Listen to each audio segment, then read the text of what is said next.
Mesdames et messieurs, c'est avec enthousiasme que nous entamons cette nouvelle journée en votre compagnie. Merci donc de nous rejoindre dans votre émission matinale, Le Meilleur Réveil. Tout de suite, la revue des titres avec Mathieu Kolaole-Boko, que j'invite déjà sur ce plateau. Mathieu Kolaole-Boko, bien le bonjour. Bonjour Latifat, bonjour à tous les amis internautes. La revue des titres. Et on ne démarre pas, mesdames et messieurs, le quotidien, le Patriote qui met en manchette des aveux de Kofi Aza. La campagne du troisième mandat est-elle pour autant terminée? S'interroge le Patriote. Le matinal, attaque meurtrière contre l'armée béninoise à Banekwara. La réaction du gouvernement, l'action concertée des armées de la sous-région préconisée. Et puis, fraternité, renforcement des conditions de séjour au Niger. Les ressortissants béninois entre inquiétude et adaptation.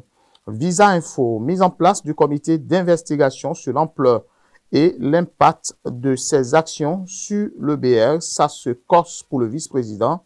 Samou Seydou Adambi, le héros, ou œuvre sociale à l'université d'Abomey-Calavi. Les prestations du COUSAC en crise. Le transport universitaire paralysé, l'hébergement, une aide souillée.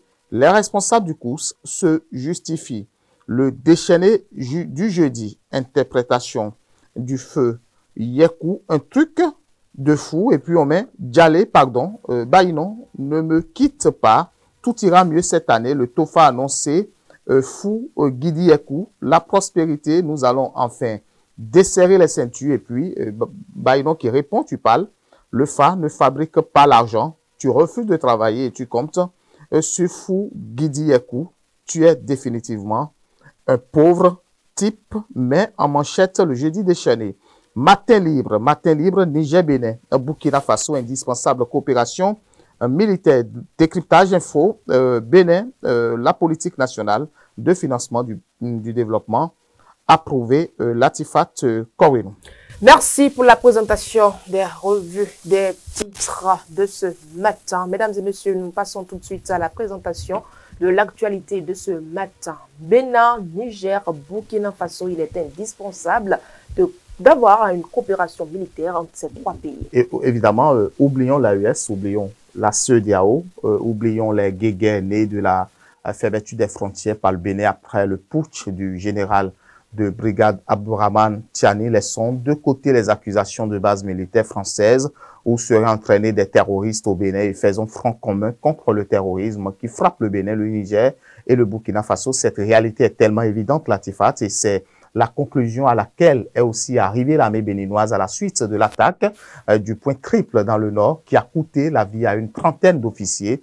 Selon RFI, en effet, à la suite d'une réunion tenue le lundi 13 janvier 2025, les responsables de l'armée dépêchés sur la position attaquée sont arrivés à la conclusion que l'une des faiblesses du dispositif actuellement déployé dans la zone réside dans l'absence de coopération militaire entre le Bénin, le Burkina Faso et le Niger en raison du climat de méfiance actuel entre Cotonou d'un côté, Ouagadougou et Niamey de l'autre, rapporte le média français RFI. Si les responsables militaires arrivent à cette conclusion d'ailleurs, évidente pour tout observateur, malgré les relations difficiles entre le Bénin et le Niger, d'une part le Bénin et le Burkina Faso, d'autre part, c'est dit qu'il faille dans l'urgence définir les modalités d'une telle coopération et l'acter au plus tôt, car même si les autorités béninoises ne communiquent pas assez sur leur intention dans ce sens, on sait par contre qu'à chaque accusation d'une base militaire française au Bénin, venant des voisins de l'AES, une invite leur a adressé pour une visite guidée dans les zones où seraient situées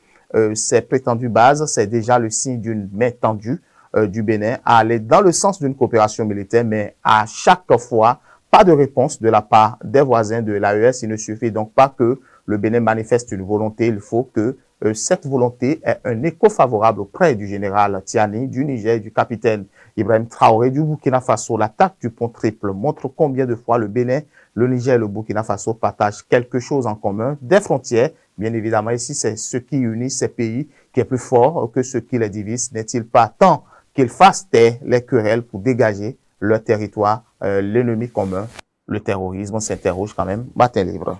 Autre actualité criette au Bénin, 3 jeunes ont été jugés pour chantage à une femme. Ces 3 jeunes, Latifat actuellement en détention sont poursuivis pour harcèlement par le biais d'une communication électronique par le paquet spécial de la Criette. Selon l'accusation, il aurait menacé de rendre publiques les vidéos intimes d'une jeune femme afin d'obtenir des relations sexuelles. Les faits présentés lors de l'audience révèlent que chacun des 3 jeunes a eu des rapports intimes avec la victime. L'un d'eux a filmé l'acte et ensuite transmis la vidéo à un autre qui a exigé des faveurs de la jeune femme sous peine de diffuser la vidéo. Face à cette menace, la victime a cédé. Le 3e jeune a utilisé la même méthode pour obtenir des relations sexuelles. Enfin, avec elle, les prévenus ont continué à faire pression sur la jeune femme, ce qui l'a poussé à saisir la justice. Ils ont été interpellés et placés en détention provisoire après leur présentation au procureur spécial le jeudi 12 décembre 2024. Lors de leur comparution, les 3 jeunes ont plaidé coupables et ont reconnu les faits qui leur étaient reprochés, y compris les rapports intimes avec la victime. Cependant, Latifat, la victime, n'était pas présente à l'audience du lundi dernier. Le juge a donc décidé de renvoyer le dossier au 17 février 2025 afin de convoquer la jeune femme. Lors de cette prochaine audience, elle pourra éclairer la cour sur sa situation et décider si elle souhaite se constituer partie civile. Hors de nos frontières, au Burkina Faso, au moins 18 militaires ont été tués dans une attaque djihadiste dans le nord-est du pays. Et c'est ce qu'on disait il y a juste un instant. Selon des informations rendues publiques mercredi 15 janvier, une attaque djihadiste contre un convoi routier s'est produite 4 jours plus tôt, samedi 11 janvier, dans le nord-est du pays. L'embuscade, qui a fait de nombreuses victimes, a eu lieu entre les villes de Dori et c'est un gare loin de la frontière avec le Niger. Selon différentes sources locales, le convoi tombé dans une embuscade samedi 11 janvier aux alentours de 16 heures dans le nord-est du Burkina Faso, à hauteur du village de Kachigra, était un cortège militaire escortant des transports civils. Les djihadistes ont lancé l'assaut avec des tirs de lance-roquettes contre les véhicules de l'armée qui se trouvaient en tête, ce qui a provoqué un vent de panique parmi les civils qui les suivaient. Rendu la riposte des soldats d'autant plus compliquée avec 4 gendarmes et 14 militaires tués, ainsi qu'au moins 3 civils. Le bilan humain de l'attaque est très lourd. Une source locale évoque quant à elle le chiffre de 6 morts, dont 2 Nigériens parmi les civils. Elle ajoute également que 14 personnes sont portées disparues. Latifat. CHAN 2024, nous en parlons dans l'actualité sportive de ce matin. Les groupes ont déjà été constitués. Oui, le tirage au sort du championnat d'Afrique des Nations 2025 a eu lieu ce mercredi 15 janvier 2025 à Nairobi au Kenya. Le Kenyatta International Convention Centre de Nairobi au Kenya a accueilli le tirage au sort du championnat d'Afrique des Nations CAF Total Energy, CHAN, Kenya, Tanzanie et Ouganda 2025. Ce mercredi 15 janvier, je le disais, la légende kenyane MC Donald Mariga, né et a grandi à Nairobi, a assuré le rôle d'assistant lors du tirage au sort. Outre MC Donald Mariga, des vedettes locales d'Afrique de l'Est, Hassan Wassa, Ouganda, Richo Nagaza, Tanzanie, étaient de la partie. En effet, les 2 derniers qualifiés, les 17 nations ayant déjà obtenu leur quitus pour participer à la 8e édition du championnat d'Afrique des Nations, connaissent leur adversaire pour le premier tour de la phase finale. 3 groupes de 5 équipes et 1 de 4 équipes qui sont constitués par le tirage au sort. Le groupe A, je vais vous le dire, Latifat, est composé du Kenya, du Maroc, d'Angola, de la RDC, RD Congo et de la Zambie. La Tanzanie partagera le groupe B avec le Madagascar, la Mauritanie, le Burkina Faso et la Centrafrique. En attendant, les 2 équipes qui valideront leur ticket pour prendre part à cette édition du CHAN du groupe C comportent l'Ouganda, le Niger et la Guinée. Le dernier groupe du CHAN, Kenya, Tanzanie et Ouganda 2025 est constitué du champion en titre Sénégal, du Congo, du Soudan et du Nigeria. Notons que le match d'ouverture opposera le Kenya au Maroc. Mathieu Kolawale Bokor, mesdames et messieurs, on se retrouve juste après ceci dans le forum matinal.